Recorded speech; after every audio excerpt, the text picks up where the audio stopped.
orienta também a estratégia de ocupação dos espaços públicos dos jovens que estão envolvidos na cultura hip hop. O lugar de cantar, dançar, break e produzir grafite são demarcados por essas perspectivas e orientações, então também otimizam os cuidados em torno da ocupação desses locais. Mas o mais importante dessa trama são os diálogos e os jogos de disputa pelos espaços ocupados pelos jovens. Mais devagar. A gente não está entendendo. Eu vou dar uma pausa e vou explicar. São traços que demarcam os aspectos centrais da minha reflexão. O que eu estou querendo dizer é que a configuração espacial das cidades, principalmente, eu estou partindo da minha experiência da dissertação, ou seja, de conhecer Maceió, por exemplo, a configuração dela proporciona determinadas inserções, né, de jovens nos espaços, e esses jovens compreendem esse espaço como um espaço de disputa, de visibilidade, de poder se apresentar, poder aparecer em determinados lugares, por exemplo, que não necessariamente seja a periferia. Por exemplo, a orla de Maceió é uma orla. A orla de Maceió, ela tem uma comunidade, um perfil socioeconômico em que a presença do povo negro é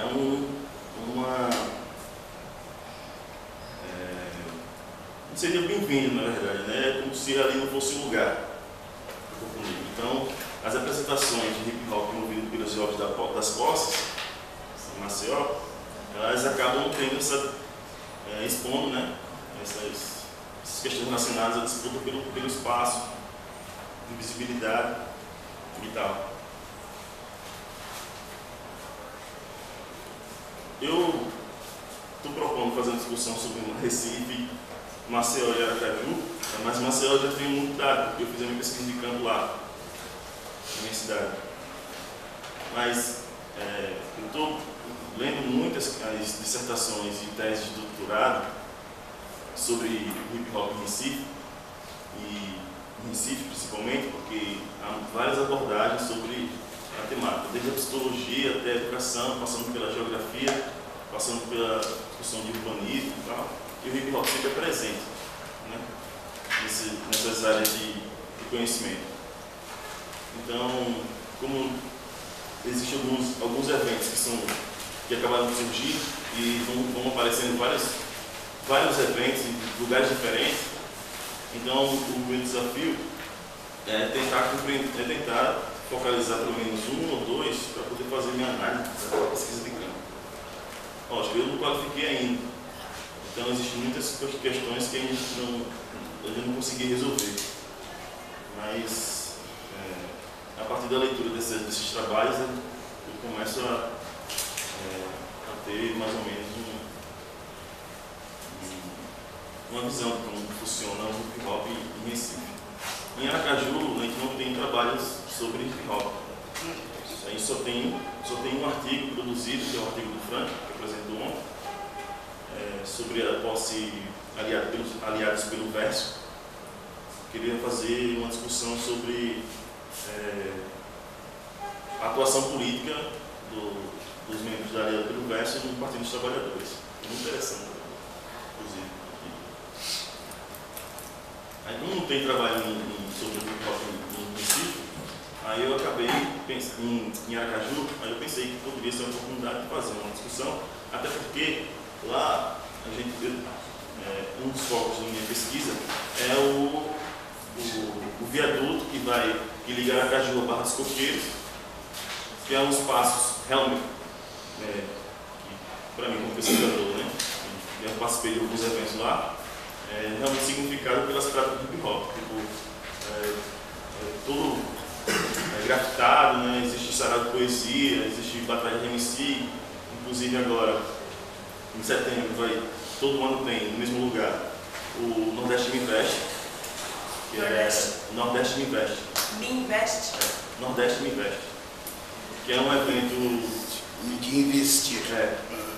O Nordeste Me Investe, que é uma batalha de break, né? Então reúne breaks praticamente do Brasil inteiro, se reúnem lá, são 3 dias de evento, então esse, por exemplo, seria um campo que eu vou fazer. Tá. Aí eu fiz algumas perguntas para poder me nortear, né? Duas perguntas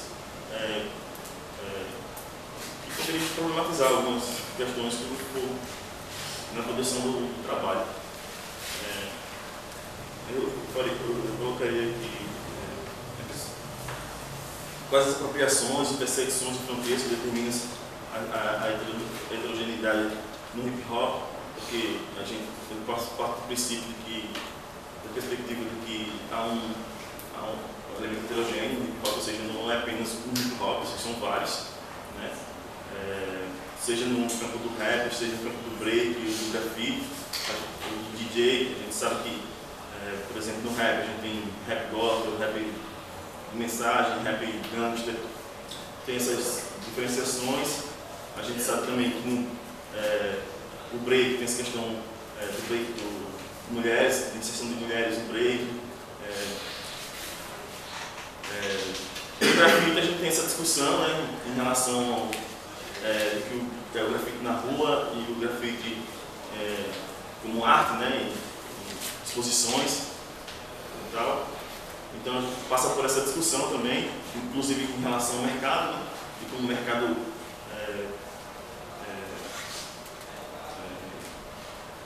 como o hip hop inserido no mercado, ou seja, como o mercado faz o processo de computação, né, se poderia se dizer assim, computação do hip hop.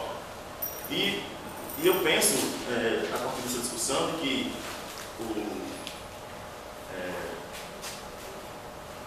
o hip hop, como se insere no meio urbano, acaba facilitando o mercado se apropriar, né, e fazer o que ele sabe bem, é vender o hip hop. Bom, algumas questões também são significativas no processo, porque quando eu pesquisei sobre as posses, o próprio nome das posses já dá determinadas questões que são significativas. Por exemplo, atitude periférica, guerreiros quilombolas, ou companhia hip hop. Então eram grupamentos, né, de jovens que tinham, na verdade, essa relação de significado do território, né, da periferia. E aí eu cheguei à conclusão, talvez, lógico, não é uma conclusão acabada, né, mas sim, eu penso que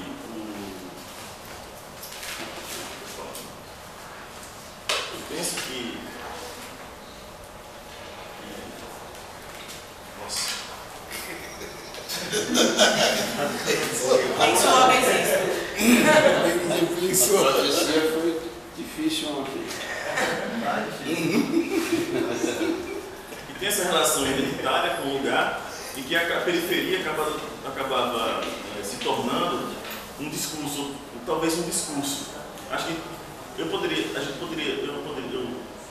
trabalhar mais essa discussão, porque na inserção desses jovens das posses em determinados lugares, a periferia se tornava presente tanto em relação ao corpo, né, ao estilo, ao se vestir, e como em relação ao discurso, né, porque a periferia deixa de se tornar aquela questão posicionada em relação à geografia, tipo, de que a periferia é longe e tal, ao centro, e os discursos dos jovens acabavam colocando a periferia como centro de fato, que é o centro de cultura, é um centro de produção de arte, é um centro de produção E esses discursos estavam presentes muito assim nas entrevistas que eu fiz. E aí eu estou trazendo essa discussão,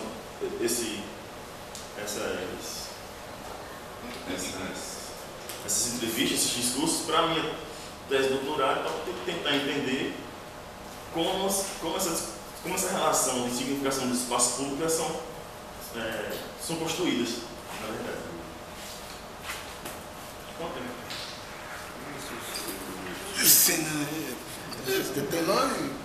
Tem uns 5 minutos, uma boa. E aí, eu estou pensando, eu procurei muitos autores que possam dialogar com essa questão da experiência social dos jovens, porque eu estou partindo da ideia de que a experiência social dos jovens é que torna possível significar determinado espaço público. Ou seja, a experiência social dele, seja nascido na periferia, ou seja nascido em lugares empobrecidos da cidade, ou seja de classe, seja pobre, seja de classe média ou rico, porque na verdade estamos falando de hip hop, não estou falando de hip hop no contexto de que só pobre, só negro é um praticante, né, ou consumidor do hip hop, mas estou falando de que inúmeras camadas sociais acabam se inserindo no hip hop. Né? Então eu encontrei o sociólogo lá, o Dibé, que é um sociólogo francês, que me ajudou um pouco a pensar sobre essa questão das experiências sociais para tratar sobre essa questão da subjetividade e tal, dos jovens que significam determinado espaço público. Então eu acabei utilizando ele. Quem? François Dubé. François Dubé. Ele tem um livro sobre a experiência social e tem um livro chamado Galera. Esse não está em francês. O outro está em português de Portugal. Aí me ajudou um pouco. Eu estou usando o Zina, né, para tentar dialogar com essa questão da cidade, tal, com os sujeitos, com presentes, a cidade com os partidos, sempre monetário e tal, como diálogo em relação ao dinheiro. Eu acho que é muito presente nessa discussão do hip hop. Que eu acabei adotando, né, essa discussão do Zina, para poder produzir a minha ideia em relação a ela. Assim, lógico, a gente está no começo, né? Então precisa amadurecer mais a discussão.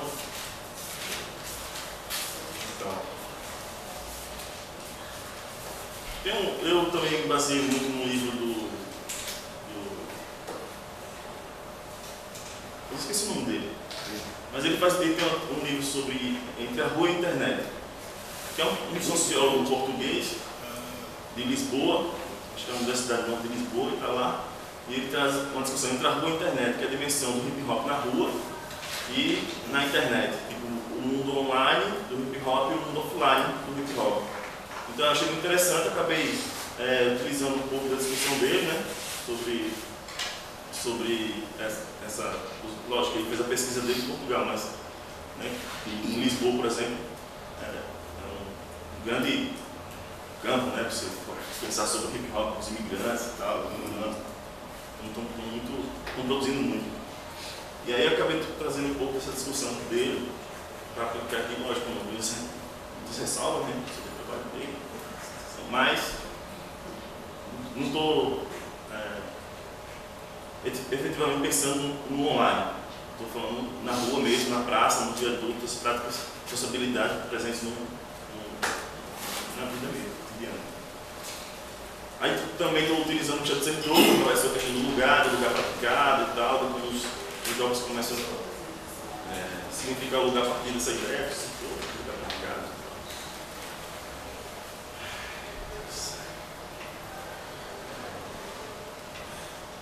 E o que é interessante porque o hip hop no Maceió, ele surgiu nos anos 80, né? Mas ele efetivamente começa 80. Porque quando eu fiz as entrevistas, eu identifiquei o surgimento do hip hop nos anos 80. Lógico que as pessoas que eu entrevistei, elas tem a questão historiográfica e tal, da lembrança, as pessoas não conseguem realmente identificar o tempo, né? Mas me parece que no final dos anos 80 onde começam os breakers, né? A gente tinha em Maceió uma discoteca chamada Disco, né? Que é onde se reuniam os breakers, dançarinos e tal. E era um lugar demarcado pela questão étnica e tal, que era a música black music, falando e tal. E posteriormente, em 94, surge a primeira posse. Então, hoje, quando eu estou fazendo pesquisa, fazendo entrevista, eu percebo que é uma discussão em relação aos antigos e os novos. Tipo, os breaks, que vivem nos anos 80, e os breaks agora, depois de 1994, que é a criação da bossa com periférica. E há uma discussão em relação ao que é de cima e o que é de baixo. Tipo, é como a configuração da cidade. É como se configura a cidade de Maceió. Tipo, embaixo, no centro, e depois a periferia em 1994. Que é quando surge a primeira posse. E nas entrevistas o cara diz assim, antigamente a gente não fazia hip hop, era só uma condição. Agora em 94 era uma discussão política. Era marcada uma discussão política em 1994 com a criação da posse periférica. Que o próprio nome já diz tudo, né? Então, eu participei também e usei muito da minha pesquisa de dissertação para ajudar a fazer um documentário. Esse documentário está no YouTube, a cultura hip hop vivia em Alagoas. E a gente conseguiu, junto com a pesquisa que eu estava fazendo, e um edital Preto Góes que o Mingá ganhou, o edital de 2010. Eu mais de 4 anos para fazer pegando as entrevistas e coletando dados, e a gente fez o documentário. Então o documentário ajudou muito também, quer dizer, a colher depoimentos, né? Então, interessante. Depois da PAP, que é a proposta do Periférico 94, houve um racha, né? Iniciou um racha, e as posses foram para lugares da periferia, mas lugares muito próximos. Que é o Benito Bentes, que é uma periferia, e o Village Campestre, que é um bairro periférico também. Então acabou que essa configuração do cenário hip hop se deixou de estar no centro, né, na praia, nas praças centrais da cidade, e voltou totalmente para a periferia da cidade. Chamada periferia, né? Porque é questão da geografia, né? É longe do centro. Aí eu diga a seguinte coisa, né? A relação entre o hip hop e os processos de significação dos espaços públicos é íntima. E os atores que interagem com o hip hop contribuem significativamente com esses processos. Seja com corpos, grafites, a música, os discursos políticos, esses atores orientam algumas lutas pela cidade. A repercussão das práticas sociais e culturais do hip hop nas periferias das cidades elaboram mecanismos importantes de identidade social, como também produzem símbolos positivos em relação às periferias e suas práticas. Aí, eu estou tentando dialogar nesse sentido, né? Bom, enfim, não sei, eu gostaria muito das contribuições, lógico, porque não é fácil você trabalhar com hip hop, porque há muita complexidade, inclusive muitos discursos que são diferentes, você tem que construir um mapa conceitual para poder organizar as coisas, senão você acaba se perdendo. Porque, né? Agora, eu confio muito nos meus interlocutores, porque são meus amigos. Eu acredito muito, porque quando eu comecei, eu saí da graduação pesquisando sem teto. Eu fiz a minha monografia sobre sem teto. Eu estava no movimento social. Sempre militei em movimento social. Sempre no movimento sem teto, depois eu fui para o movimento negro, hoje estou no movimento negro. E a gente tem uma inserção muito grande, né, com as questões relacionadas à cultura negra. E aí, a maioria dos raps, dos breaks, é muito negro. Então, quando eu fui fazer a monografia, todo mundo se conquistou. Cara, vamos fazer e tal. Então, eu não tive dificuldade, né, em fazer as entrevistas e... Parece o Batista falando. Eu tive muita dificuldade em fazer entrevista, porque tenho inserção e agora também, certamente, não vou ter dificuldade, mas assim,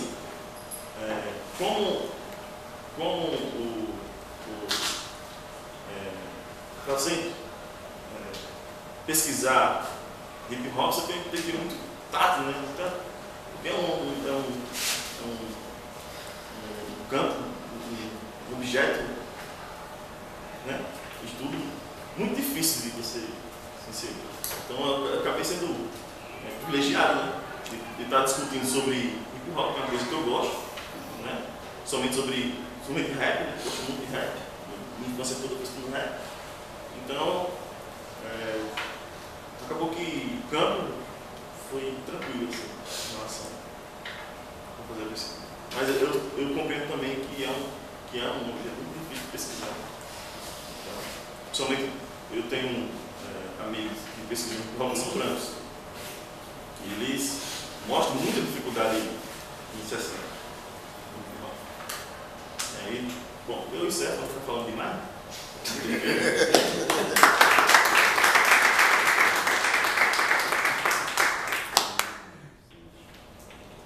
Próximo texto, próxima apresentação, está no Thalita Brasil, Ribeirão de Fortaleza. Não?